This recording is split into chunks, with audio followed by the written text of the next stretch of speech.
Hello everyone and welcome to law society. आज के इस वीडियो में हम पढ़ने वाले हैं kinds of law in jurisprudence. So we are going to study 8 kinds of laws in this video. So let's begin. The first one is imperative law.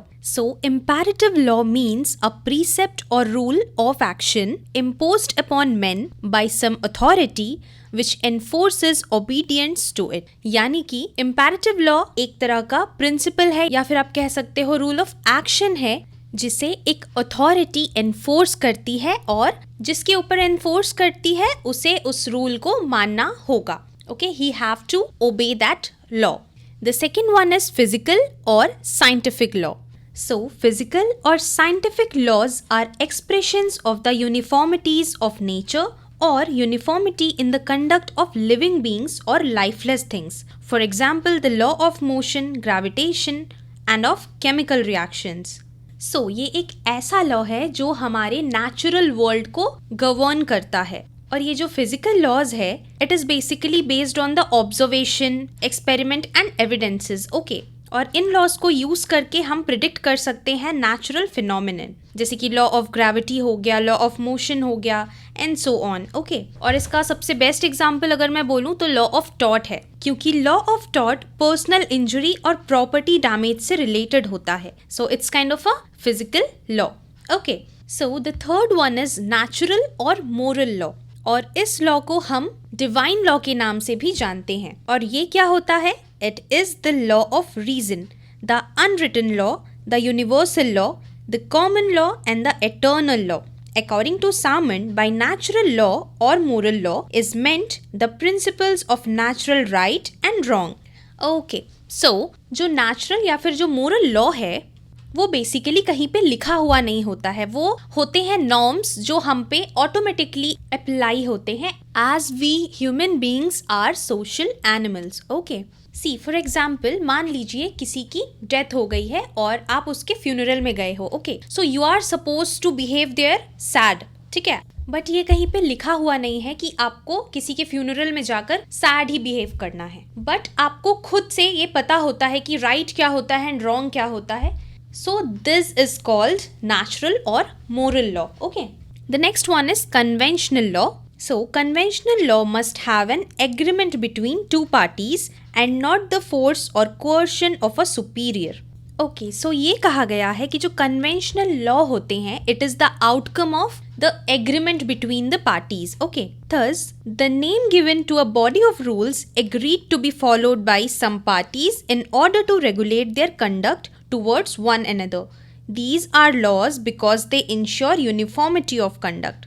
Okay, so आप इसे एक एग्जाम्पल के थ्रू समझिए. जैसे क्रिकेट या football वगैरह जो भी इंटरनेशनल गेम्स होता है उसमें कुछ रूल्स होते हैं जो प्लेयर्स फॉलो करते हैं. ओके, सो इसे हम कन्वेंशनल लॉ बोल सकते हैं क्योंकि उनके बीच वो एग्रीमेंट होता है कि वो उस लॉ को फॉलो करेंगे to regulate their conduct towards one another. Okay, So conventional law के two further types होते हैं. So the first one is rules enforced by the parties themselves but not recognized by the state. यानी कि ऐसे rules जो parties खुद बनाते हैं बट स्टेट उन रूल्स को रिकॉग्नाइज नहीं करता. सो इसमें एग्जाम्पल वो पिछले वाला ले लीजिए, क्रिकेट रूल्स. ओके, सो क्रिकेट रूल्स पार्टीज के बीच में होते हैं, वो उन्हें फॉलो करते हैं बट स्टेट इसे as a law, as a rule recognize नहीं करता. The second type is rules recognized and enforced by the state. Okay, अब अगला ये आता है कि ऐसे रूल्स जिसे स्टेट खुद एनफोर्स करता है. एग्जाम्पल के लिए समझिए, एक कंपनी है जहाँ पे जो भी शेयर होल्डर्स होते हैं वो एग्रीमेंट के थ्रू बाउंड होते हैं to follow some rules regarding the company. Okay, the fifth one is customary law. So customary law means such rules of custom as are habitually being followed by the majority of persons subject to them since a long in the past and are expected to be followed in the future as well in the belief of their binding nature. Customary law आपको नाम से ही पता चल रहा होगा.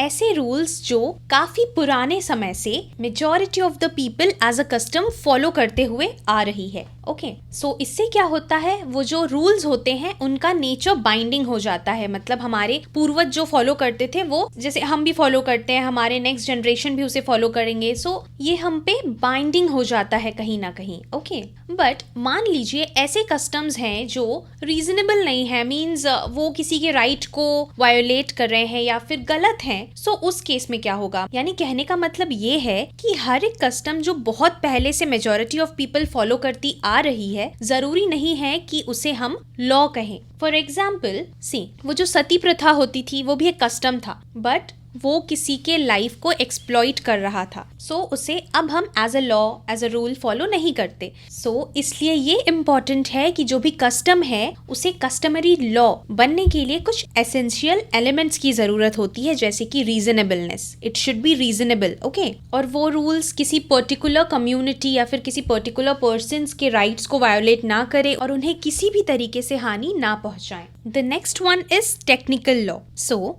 technical laws are such laws consist of rules which are to be followed to achieve uniformity of result in practical or technical matters।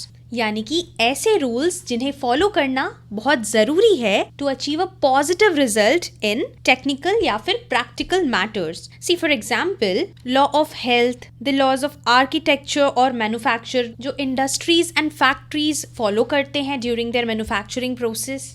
सो ऐसे लॉज को हम टेक्निकल लॉज कहते हैं। Okay, so the seventh one is international law. So according to Salmon, those rules which govern sovereign state in their relation and conduct towards each other. And according to Lord Russell, the aggregate of rules to which nation have agreed to conform in their conduct towards one another. यानी कि ऐसे rules जो different countries agree करते हैं कि हम follow करेंगे to maintain peace, stability and cooperation towards each other. ठीक है, फॉर एग्जांपल जैसे कंट्रीज बहुत सारे ट्रीटीज वगैरह साइन करते हैं जिसमें वो कुछ रूल्स को फॉलो करने के लिए एग्री होते हैं, और वो रूल्स होते हैं सारे कंट्रीज की भलाई के लिए, पीस के लिए एंड स्टेबिलिटी के लिए। And the last one is civil law. So by civil law it is meant the law of land or municipal law.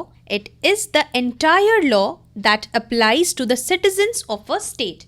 यानी कि ऐसे laws जो normal civilians, normal citizens पे अप्लाई होते हैं। So that's all in kinds of law, and do subscribe Law Society for learning law easily.